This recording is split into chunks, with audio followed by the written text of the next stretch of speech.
Hoi, ik ben Tom Lassing, beursbox.nl. Ik ga samen met Ronald de Zoete van energieaandelen.nl hebben over actuele onderwerpen in de energiemarkt. Het is 5 mei, het is eigenlijk een feestdag. De beurs is wel open. Ja, dat maakt het een beetje raar dat je dan toch nog wel moet werken terwijl het een feestdag is.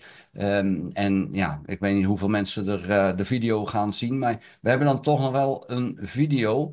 En eigenlijk willen we het over met name één onderwerp hebben, en dat is de olieprijs. Want die is en blijft laag.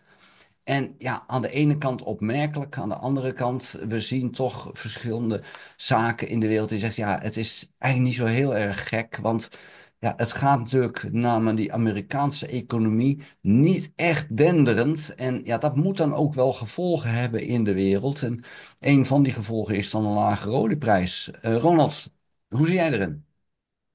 Ja, nou eigenlijk was het eigenlijk, nou, laten we zeggen, gewoon een beetje onverwacht deze productieverhoging hè, voor de maand juni. Gaat ongeveer zo'n 510, 410.000 vaten omhoog. Dat betekent dat je eigenlijk sinds april dan een verhoging al bijna van 1 miljoen vaten. Nou, op zich is dat geen probleem, omdat dit uiteindelijk die productiebeperking een papieren exercitie is. Omdat je op papier een veel hogere productie hebt die OPEC afgeeft, dan dat het daadwerkelijk al, nou je mag wel zeggen, jarenlang gecommuniceerd wordt. Dus het lijkt er nu op alsof we opeens minder olie gaan zien. Maar dat is niet zo. Dat zal maar echt heel beperkt staan. En dat klopt ook wel, want anders hadden we ook al veel eerder een stijging van die olievoorraden in Amerika hebben gezien. Nou, dat is niet zo. Af en toe gaat er een paar miljoen vaten bij in een week, af en toe weer wat af. Dat is echt niet veel. Maar opmerkelijk is het wel zeker natuurlijk omdat we weten dat Saoedi-Arabië, als je de echte kille cijfers neemt, zo'n $90 per vat nodig heeft om al haar ambities na te kunnen komen. Maar goed, dat is gewoon geen mogelijkheid meer. Wat nu gebeurt is denk ik ook een stukje politiek. Hè, dat Saudi-Arabië via de OPEC moet laten zien dat ze goede maatjes is met Trump. Aan de andere kant moeten ze natuurlijk ook ervoor zorgen dat de lidstaten niet smokkelen. Daar kunnen we straks nog even over hebben. Daar komt dit ook wel een beetje mee naar voren. Aan de andere kant is het natuurlijk gewoon een feit dat er minder gevraagd zal worden door de importheffingen die nu echt wel pijn gaan doen. We hebben natuurlijk een maandje gehad. Nou, nu ga je eigenlijk de effecten zien die het met zich mee gaat brengen. Dus op het moment dus dat de scheepvaart opdroogt, wat dus nu het geval is, dan ga je dus ook zien dat er minder logistieke bewegingen zijn. Dat is over het water. Daar heb je natuurlijk diesel voor nodig, stookolie. We hebben de nafta van de raffinaderijen nodig voor de petrochemische complexen. Ja, dus dat betekent dat we daar wel wat last van gaan krijgen. Ja, nee, je zei al van ja, we gaan logistiek minder zien. Inderdaad, de scheepvaart enorm veel minder naar Amerika toe. Maar het verdere gevolg ook, de olievraag in de Verenigde Staten zelf neemt enorm af. Want het vrachtvervoer vanaf de havens naar het achterland, daar is nu in een enorme crisis gekomen. En in de Verenigde Staten zie je heel veel vrachtwagen-eigenaren. Dat zijn gewoon kleine ondernemers. Die hebben één of twee vrachtwagens. Soms 4 vrachtwagens, hè, maar we hebben een paar. En die vallen nu bij bosjes om die bedrijven, want er is geen werk. Dus de havens zijn leeg, komen bijna geen schepen binnen op dit moment. En ja, er is dus geen vervoer voor die mensen. En ja, zo'n grote vrachtwagen, die is er om dus echt heel erg afstanden te rijden. Hè, 1000 kilometer en meer. Anders dan neem je wel een bestelbusje. Nee, die grote vrachtwagens, die hebben nu dus niks te doen. Maar dat betekent dus ook dat een enorme hoeveelheid aan vraag naar benzine en diesel weg is gevallen in de Verenigde Staten. Want die vrachtwagens doen nu helemaal niks. Je zei ook net al, die ambities van Saudi-Arabië. Dat is een aardig iets om er eens even over te hebben. Want Saudi-Arabië heeft natuurlijk enorm veel last van het feit dat ze geen $90 krijgen, maar slechts, nou wat is het, $55 per Mhm. vat. En dat betekent dus dat ze het zwaar hebben. Nou, zwaar hebben tussen aanhalingstekens. Ze zijn natuurlijk hartstikke rijk. Maar ze moeten dus bepaalde ambities even uitstellen. En ik denk dat het inderdaad zo is dat ze dan ja, zeggen van er is niks aan de hand. Het is alleen maar uitstel. Ze weten ook wel dat die olieprijs wel weer goed gaat komen op een gegeven moment. Dus dan vragen ze alleen hoe lang gaat dat duren? En ja, ik heb daar geen antwoord op, denk ik. Ehm, Nee, dat klopt. Nou ja, we hebben die stad Neom. Dat zou een grote stad moeten zijn en worden onder die Vision 2030. Nou, die kost 9 miljard dollar. Nou, die is eigenlijk al afgeschoten, want die zou tientallen kilometers lang moeten worden. Nu officieel zeggen ze dat het 1,5 mijl gebouwd gaat worden, waarvan er nauwelijks wat gebouwd wordt. Dus ik zie dat A heeft die stad helemaal geen zin. Het slurpt alleen maar economie. Ik denk dat dat gewoon heel snel afgeschoten gaat worden. Dus wat we gaan zien is dat ja, de landen, dus de lidstaten van OPEC, ja, die zullen als ik het zo goed bekijk, zich toch ook klaar moeten maken voor een periode gewoon met minder inkomsten. Ja, het is gewoon hard werkelijkheid, maar ik denk niet dat zij als kartel nog minder kunnen produceren, omdat ze, ja, wat je al zegt, die olieprijs die kan verder omlaag gaan. We zien in Amerika, zien we al de gevolgen inderdaad, en dat is het eerste domino-steentje wat nu omvalt. Hè. Dat is echt de allereerste. Dus ja, dat gaat zich natuurlijk dan ook op een gegeven moment in die werkloosheid consumentenvertrouwen. Ja, en dan kan het heel hard gaan. Dus dat is wel de vraag hoe Trump ermee omgaat. Maar OPEC zelf en de lidstaten die zullen denk ik gewoon de komende maanden op moeten maken gewoon voor lagere olieprijs. Ik zie niet eigenlijk één positief lichtpuntje wat de olieprijs nu heel snel kan laten keren. Nee, als ik zelf kijk van als ik een voorspelling zou moeten doen voor die olieprijs, dan verwacht ik niet dat hij dit jaar nog omhoog gaat. Maar ja, je weet nooit hoe de hazen lopen dan. Maar ik zou eigenlijk wel, ja, ik zie niet in waarom die omhoog zou moeten gaan dit jaar.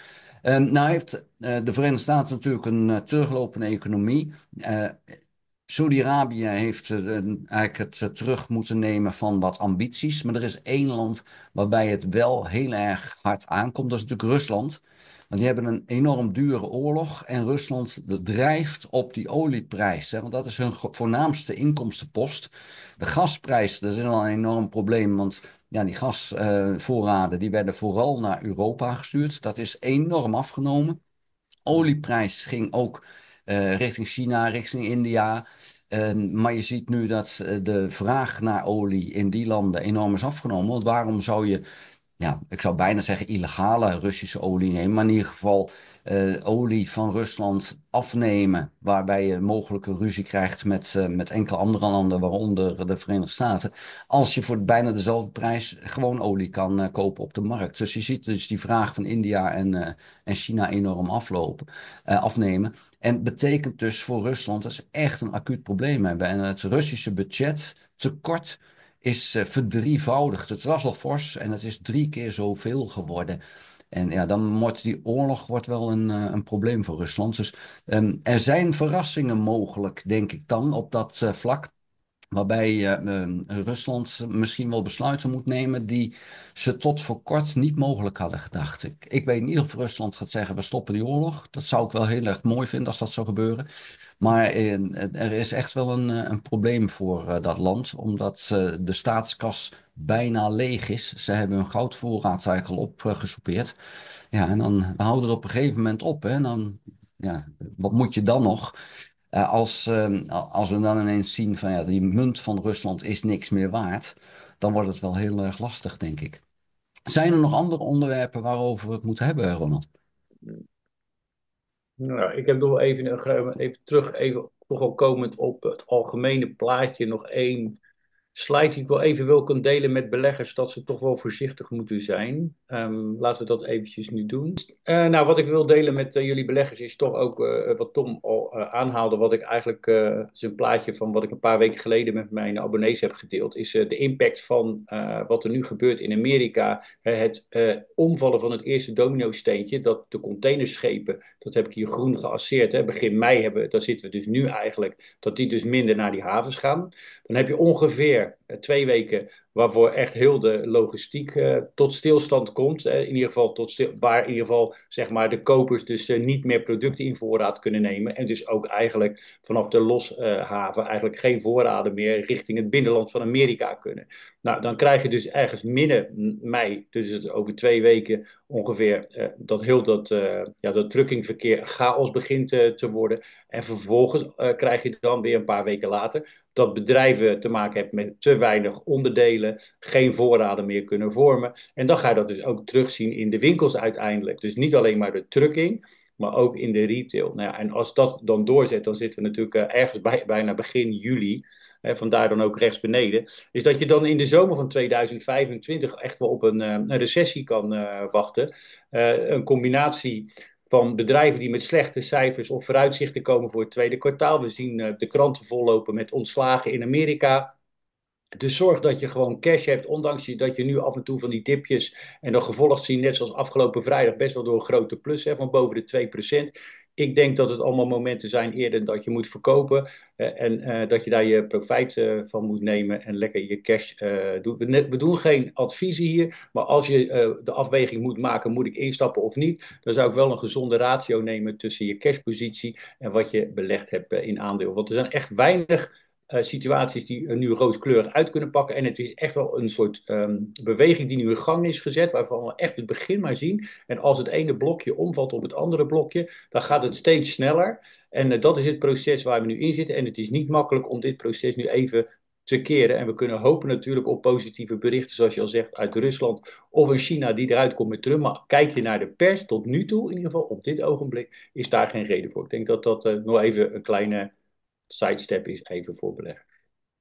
Ja, hartstikke mooi. Ja, dan kan ik delen stoppen. Ja, ik vind hem prachtig, dit verhaal, want daar hebben we het net al over gehad. En je ziet nu dus inderdaad al de problemen bij de truckers in de VS. Ja. En wat we dan eigenlijk, ja, wat we dan eigenlijk nu ook gaan zien, en dat is dan hier nog niet zichtbaar in, de landbouwproducten in de Verenigde Staten, die hebben ook een enorm probleem. Dat is natuurlijk even geen energieonderwerp, maar wat we nu wel zien is dat China, wat heel veel landbouwproducten afnam, die heeft gezegd van we hoeven ze niet meer. We willen die Amerikaanse sojabonen en graan. Dat willen we niet. We halen het wel uit Brazilië en Argentinië. En ook daar geldt, het is niet zomaar terug te draaien. Je kan als Verenigde Staten niet dan zeggen van, oh, we stoppen met die importtarieven. Neem je het nu dan wel af? Nee, China neemt het niet meer af, want die hebben al een andere markt gevonden waar ze het kunnen kopen.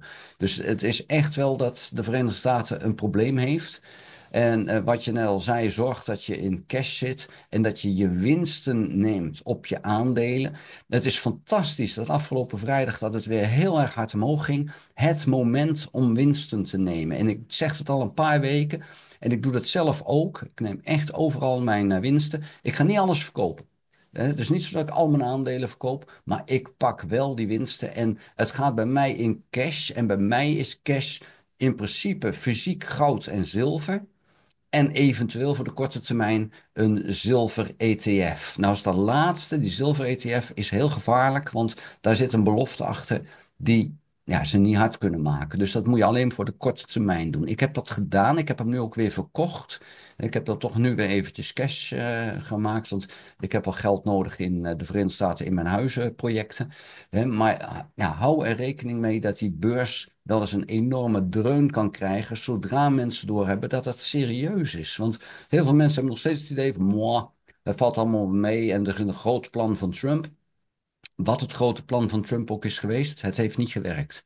En het gaat dus nu gierend uit de hand lopen. En ja, dat denk ik dat wij dat zo helder mogelijk hebben gemaakt. En ik kan alleen maar hopen dat je als kijker, dat je dat ter harte neemt. En het risico wat je met je portefeuille loopt, in ieder geval gaat verminderen. Maar wat Ronald al zei, het is geen advies. Doe je eigen plan trekken. Maar zo staan wij erin, toch? Zo is het. Oké, nou dan sluiten we hem daarmee af. Ronald, dankjewel deze week weer dat je er was. En dan gaan we volgende week weer een volgende versie maken.